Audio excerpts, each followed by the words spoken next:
QR code घोटाळा दाबण्याचा प्रयत्न झाला।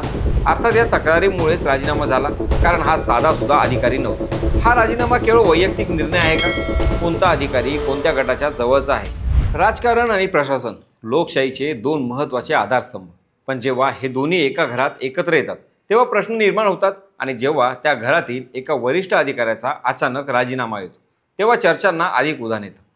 छत्रपती संभाजीनगर सार्वजनिक बांधकाम विभागाचे मुख्य अभियंता आणि विशेष करून फुलंब्रीचे आमदार अनुराधाताई चव्हाण यांचे पती अतुल चव्हाण यांनी अचानक राजीनामा दिला। आणि त्यानंतर सुरू झाली चर्चा त्यांच्या 32 वर्षांच्या कारकिर्दीची, त्यांच्या कामगिरीची, त्यांच्यावर झालेल्या आरोपांची आणि त्यांच्या पत्नी भाजप आमदार अनुराधा चव्हाण यांच्या राजकीय प्रभावाची। हा राजीनामा केवळ वैयक्तिक निर्णय आहे का, की त्यामागं राजकारण, प्रशासनातील संघर्ष आणि मोठी इन्साइड स्टोरी दडली आहे? याच विषयाचा आज आपण सविस्तर उलगडा करणार आहोत। नमस्कार, मी स्वप्नील आणि आपण पाहत आहात त्याचं काय महाराष्ट्र। अतुल चव्हाण यांच्या राजीनाम्याची बातमी समोर आली आणि मराठवाड्याच्या राजकीय वर्तुळात एकच खळबळ उडाली, कारण हा साधा सुद्धा अधिकारी नव्हता। सार्वजनिक बांधकाम विभागातील तब्बल 32 वर्षांचा अनुभव, राज्यभरातील अनेक महत्त्वाच्या प्रकल्पांमध्ये सहभाग, उत्कृष्ट अभियंता म्हणून मिळालेले पुरस्कार आणि वरिष्ठ पदावर पोहोचलेली कारकीर्द, या सगळ्यामुळं त्यांची ओळख केवळ प्रशासकीय अधिकारी म्हणून नव्हती, तर सक्षम अधिकारी म्हणूनही होती। त्यामुळे अचानक दिलेला राजीनामा अनेक प्रश्न निर्माण करणारा ठरला। विशेष म्हणजे हा राजीनामा अशा वेळी आला जेव्हा त्यांची सचिव पदासाठी पदोन्नती होण्याची चर्चा सुरू होती।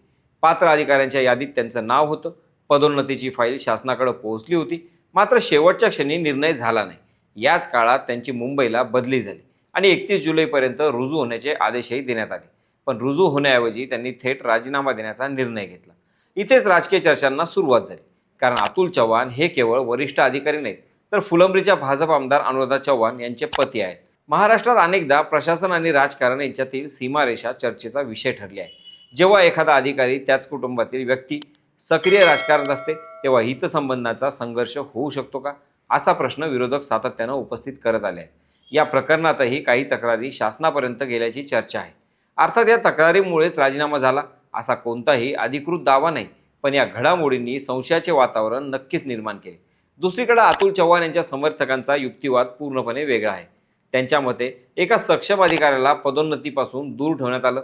अनेक वर्ष प्रामाणिक सेवा करूनही शेवटी त्यांना अपेक्षित सन्मान मिळाला नाही, त्यामुळे नैराश्यातून त्यांनी राजीनामा दिला। हा राजकीय दबावाचा परिणाम नसून प्रशासकीय व्यवस्थेतील निराशेचा परिणाम असल्याचा दावा त्यांच्या समर्थकांकडून केला जात आहे। मात्र या संपूर्ण चर्चेला वेगळं वळण देणारी बाब म्हणजे त्यांच्या नावाशी जोडले गेलेले वाद। फेब्रुवारी 2026 मध्ये सार्वजनिक बांधकाम विभागातील कथित 250 कोटी रुपयांच्या बोगस वर्क ऑर्डर प्रकरणाची चर्चा राज्यभर झाली। जिल्हा नियोजन समितीने मंजूर केलेल्या कामांमध्ये QR कोडमध्ये फेरफार करून एका कंत्राटदाराच्या नावाचा QR कोड आणि दुसऱ्याच्या नावाने वर्क ऑर्डर जारी झाल्याचे आरोप करण्यात आले। या प्रकरणात विभागातील अनेक अधिकाऱ्यांवर प्रश्न उपस्थित झाले।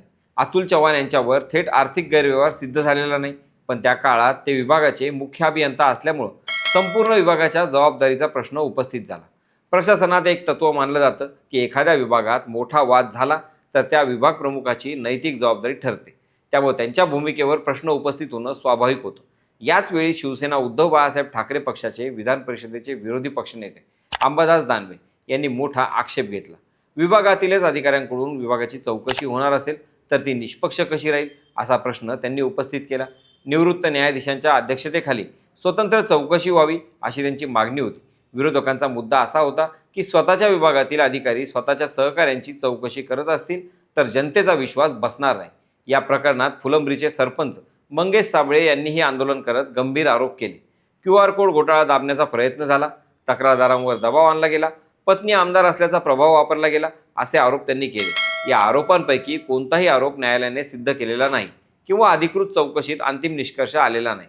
मात्र राजकारणात आरोप झाले की त्याची राजकीय किंमत मोजावी लागते, हे वास्तव आहे। यामध्ये आणखी एक छोटा वाटणारा पण राजकीयदृष्ट्या महत्त्वाचा वाद समोर आला। अनुराधा चव्हाण यांच्या राजकीय कार्यक्रमांच्या बॅनरवर अतुल चव्हाण यांचे फोटो झळकू लागले। सरकारी अधिकारी म्हणून हे योग्य नाही अशी टीका झाली।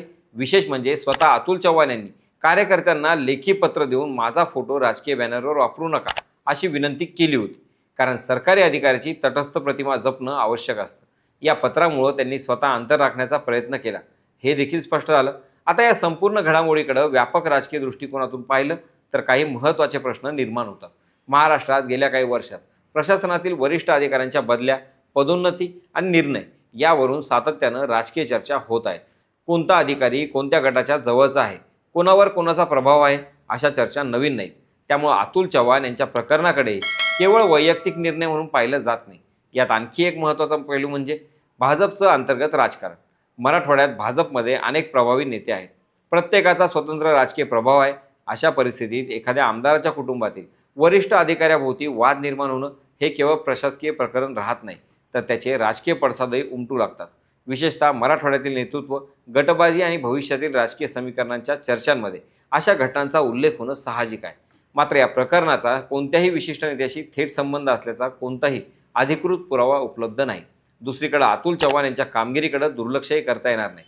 समृद्धी महामार्गाशी संबंधित कामे, अष्टविनायक दर्शन मार्ग, विद्यापीठातील डिजिटल स्टुडिओ, कोल्हापूर सर्किट बेंचच्या इमारतीचे पुनर्निर्माण अशा अनेक प्रकल्पांमध्ये त्यांनी काम केलं. 2010 मध्ये सर्वोत्कृष्ट अभियंता म्हणून पुरस्काराने त्यांचा गौरव झाला. त्यामुळे एका बाजूला उल्लेखनीय कारकीर्द आणि दुसऱ्या बाजूला आरोपांचे सावट अशी विरोधाभासी प्रतिमा आज त्यांच्या नावाभोवती तयार झाली आहे. आता सर्वात महत्त्वाचा प्रश्न म्हणजे त्यांच्या व्हॉट्सअपच्या स्टेटसचा. राजीनाम्यानंतर त्यांनी लिहिलं, अंत नाही, यह एक नवी सुरुवात आहे. हे फक्त भावनिक वाक्य होतं का, की त्यामागे एखादा मोठा निर्णय दडलेला आहे? ते पुन्हा राजीनामा मागे घेतील का, की प्रशासकीय सेवेनंतर सार्वजनिक जीवनात किंवा राजकारणात सक्रिय भूमिका पार पाडतील? याबाबत कोणतीही अधिकृत घोषणा नाही, पण राजकीय वर्तुळात विविध शक्यतांची चर्चा सुरू झाली आहे. एकूणच अतुल चव्हाण यांच्या राजीनाम्याने अनेक प्रश्न निर्माण केले आहेत, पण उत्तर अजूनही स्पष्ट नाही. हा निर्णय केवळ पदोन्नती न मिळाल्यामुळे झाला, की बदलीमुळे झाला, की त्यामागं आरोप प्रत्यारोपांचे राजकारण आहे, हे पुढील घडामोडींमधून स्पष्ट होईलच. मात्र एक गोष्ट निश्चित आहे, या प्रकरणाचा परिणाम केवळ एका अधिकाऱ्यापुरता मर्यादित राहणार नाही. त्याचे पडसाद प्रशासन, मराठवाड्यातील भाजपचे राजकारण आणि विरोधकांच्या रणनीतीवरही उमटू शकतात. आता पुढे प्रशासनाची भूमिका काय असेल, चौकशी कुठपर्यंत जाते आणि स्वतः अतुल चव्हाण पुढचा निर्णय काय घेतात, याकडे संपूर्ण महाराष्ट्राचं लक्ष लागलं आहे. तुमच्या मते अतुल चव्हाण यांचा राजीनामा हा फक्त वैयक्तिक निर्णय आहे का, की त्यामागं राजकीय आणि प्रशासकीय दबावाचाही मोठा अँगल आहे? तुमचं मत कमेंटमध्ये नक्की सांगा. बाकी राजकारणाच्या आखाड्यात आपली नजर कायम असणारच आहे. तेव्हा कुठेही जाऊ नका, पाहत राहा, सबस्क्राईब करा. त्याचं काय महाराष्ट्र.